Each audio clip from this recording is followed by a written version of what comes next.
Is it true that you, in one sitting, drank 117 beers? Yes. I love brandy, I really do. Good for you. I never drink. Hollywood has always loved its legends, those beautiful faces that light up the screen, those iconic names etched in gold. But behind the curtain of fame and fortune lies a darker truth. Many of the stars we idolized were battling demons too heavy to carry. Alcohol, for some, was a companion, whispering comfort in moments of despair, drowning out fear, insecurity, or emotional trauma. For others, it was an enemy that slowly stripped away everything: careers, families, health, and in some cases, life itself. We often remember the glamour, the red carpets, the flashes of paparazzi. But what we rarely see are the trembling hands behind the scenes, the slurred lines on set, the empty bottles hidden in trailers. In this documentary, we uncover the heartbreaking stories of some of Hollywood's most talented stars, people whose legacies were nearly destroyed by alcohol, and who, despite the fame, often found themselves completely alone. These are the cautionary tales the industry tries to forget. These are the stars who were always drunk. Few Hollywood romances were as passionate and as toxic as the one between Richard Burton and Elizabeth Taylor. Their love story, which began on the set of Cleopatra, became one of the most talked-about sagas in entertainment history. But beneath the diamonds, the yachts, and the tabloid headlines was a devastating addiction that bound them together just as tightly as love did. Richard Burton, one of the most talented stage and film actors of his generation, was also one of its most infamous alcoholics. He drank with a vengeance, often arriving on set already several glasses deep, slurring lines that had once rolled off his tongue with Shakespearean grace. Crew members described him as both magnetic and terrifying, a man who could deliver brilliance in one take and collapse into incoherence in the next. Burton himself admitted in his diaries that alcohol gave him courage, made the spotlight feel less brutal. But it also destroyed him slowly. His liver was swollen, his moods unpredictable, and his behavior at times self-destructive. And then there was Elizabeth Taylor, equally iconic, equally troubled. Though not as publicly associated with alcoholism in the beginning of her career, by the time she married Burton, twice, she was drinking heavily, matching his binges and slipping into the same destructive patterns. Together, they were unstoppable on screen, but off-screen, their fights became legendary, their outbursts fueled by alcohol and mutual resentment. Friends said they brought out the worst in each other, screaming matches in hotel rooms, drunken nights that turned violent, and lavish parties that often ended in tears. Burton once said, "You can't keep clapping a couple of sticks of dynamite together without expecting them to blow up." And blow up they did. Their love was loud, chaotic, and tragic, two Hollywood giants melting down in slow motion under the weight of their addiction. Despite divorcing and remarrying, the damage was already done. Alcohol had not only eroded their marriage, it had eroded their careers. Burton, once considered a genius, saw his roles dwindle. Taylor, struggling with her weight, her image, and the loss of public adoration, spiraled into depression. In the end, Burton died of a cerebral hemorrhage at 58, with a liver battered by decades of abuse. Taylor, to her credit, later sought help, checking into the Betty Ford Clinic and becoming one of the first major celebrities to publicly speak out about addiction. But the scars remained. Theirs was a love story written in champagne, vodka, and regret. A romance born of passion and poisoned by the very substance they couldn't escape. They weren't just drinking to numb the pain. They were drinking to survive. The glare of a spotlight that demanded perfection and punished vulnerability. Few actors ever burned as brightly or as destructively as Peter O'Toole, best known for his unforgettable performance in Lawrence of Arabia. O'Toole had the charm of a leading man, the soul of a poet, and the thirst of a sailor lost at sea. He was eloquent, magnetic, and wildly intelligent, but alcohol ruled his world. O'Toole didn't just drink, he consumed booze with mythic intensity. He once joked that he had a very poor liver, but a very good spirit. His drinking became so legendary that it often overshadowed his craft. Directors loved his talent but feared his unpredictability. Stories of him waking up in strange cities, unable to recall how he got there, were not exaggerated. He nearly died in the 1970s due to health complications from drinking, and part of his stomach and intestines had to be removed. Still, he kept going. Bottle in hand, tragedy in his shadow. Friends said he drank not for fun, but because the real world felt too mundane. Sobriety was too sharp, too real. The alcohol dulled the pain of existence, but it also dulled the brilliance of a man who could have given even more to cinema had he escaped the grip of addiction. Then there was Judy Garland, a star whose voice could shake the heavens, but whose pain was planted deep by Hollywood from the very beginning. Garland, the beloved Dorothy from The Wizard of Oz, was introduced to fame as a child and handed pills before she was old enough to understand what they were. The studio system ran her like a machine, uppers to work, downers to sleep, and alcohol to fill the emotional gaps. As she got older, the industry's expectations only grew more brutal. Her body was criticized, her appearance controlled, and her performances demanded with no regard for her well-being. Alcohol became her constant companion, not just to cope, but to survive.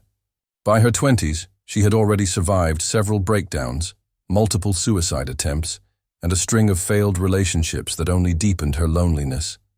Her voice never left her, but her spirit dimmed. She would appear on stage, drunk or trembling, her performances haunting in their beauty and fragility. Audiences cheered, unaware they were watching a woman fighting for her life with every note. Judy Garland's final years were a downward spiral, marked by eviction notices, failed comebacks, and increasing dependence on alcohol and pills. She died in 1969 at just 47 years old from an overdose, her body broken by the years of abuse it endured. The public mourned, but few realized just how much pain she had carried. Garland wasn't just a victim of addiction. She was a victim of an industry that used her up and left her hollowed out. Peter O'Toole, on the other hand, miraculously survived into his later years, finally giving up drinking after doctors warned him another drop could kill him. He lived until 2013, but those close to him said the damage had long been done, not just to his body, but to relationships, to roles lost, and to opportunities that slipped away in a haze of whiskey and regret. The stories of Garland and O'Toole are not just about fame, they are about fragility. They show us that no amount of applause can shield a soul from pain. Both stars had talent that could move the world, yet both turned to alcohol as a means of escaping it. In the end, their legacies are tinged with tragedy, not because they weren't great, but because they had so much more to give. If only the world had seen them not as products, but as people. If there was ever a soul who burned too bright, too fast, it was John Belushi. A comedic genius with a chaotic edge, Belushi could light up a room with a single word, or destroy it just as quickly. As one of the original cast members of Saturday Night Live, he was catapulted to instant fame. Audiences loved his outrageous energy, his fearlessness, and his wild physical comedy. But behind the scenes, Belushi was imploding. Alcohol wasn't just part of his lifestyle. It was a fixture, a ritual, a shield. He would show up to sets late, reeking of booze, or sometimes not at all. Producers and friends begged him to slow down, to seek help, to find balance. But Belushi, like many before him, thought he was invincible. His drinking wasn't just social. It was survival, numbing the pressure to always be the funniest, the boldest, the wildest. His entourage enabled him, and the industry, as usual, looked the other way until it was too late. He spiraled from alcohol into harder substances, and in 1982, at just 33 years old, he was found dead in a Los Angeles hotel room. While drugs took his life, those close to him knew alcohol was the gateway. His story is one of Hollywood's greatest losses, not just because of what he achieved, but because of what he could have become. And decades before Belushi, there was Errol Flynn, the original Hollywood bad boy. With his sword-swinging devil-may-care roles in Captain Blood and The Adventures of Robin Hood, Flynn became a global sensation. But off-screen, his life was an endless party fueled by rivers of alcohol and unchecked debauchery. He drank with a reckless abandon that shocked even his peers in the 1930s and 40s, a time when heavy drinking was practically a badge of honor in Hollywood. Flynn was rarely sober, and his public appearances often veered into the absurd or the tragic. He once infamously said, "I like my whiskey old and my women young." Behind the swagger was a man deeply insecure, bitter about aging, and fearful of fading into irrelevance. Alcohol became his escape from a world that demanded he stay young and charming forever. But his charm eventually wore thin. By the 1950s, he was bloated, ill, and no longer bankable. Studios stopped calling. His health deteriorated rapidly, and he died at just 50, his liver destroyed by decades of drinking. His face, once a symbol of swashbuckling fantasy, became a cautionary tale of how quickly Hollywood will forget you once your shine fades. What ties Belushi and Flynn together is more than their alcoholism. It's the industry that glorified their recklessness, that fed the fire of their excess while profiting from it. Both were known as wild men, and for a time, that image sold tickets, filled stadiums, and made headlines. But no one looked past the party. No one asked what they were running from. By the time the world realized the danger, it was too late. Their deaths were not just personal losses, but cultural ones. They represent the toxic intersection of fame, addiction, and denial. If these stories are opening your eyes to the hidden tragedies behind Hollywood's glamour, please like, subscribe, and comment below. Your support helps us uncover the real stories behind the stars we thought we knew. W.C. Fields was a name that once made America laugh. With his bulbous nose, dry wit, and cantankerous charm, he was one of the earliest film comedians to shape Hollywood's golden age. But behind the sarcastic jokes and flippant attitude was a man slowly disintegrating, glass by glass. Fields didn't just enjoy a drink, he depended on it. His love affair with alcohol was not a secret. In fact, it was a public persona he leaned into, even romanticized. But what fans didn't see was the profound sadness beneath it all. A loner by nature, Fields struggled with deep-seated bitterness, the result of a troubled childhood and a career filled with battles against studios and censors.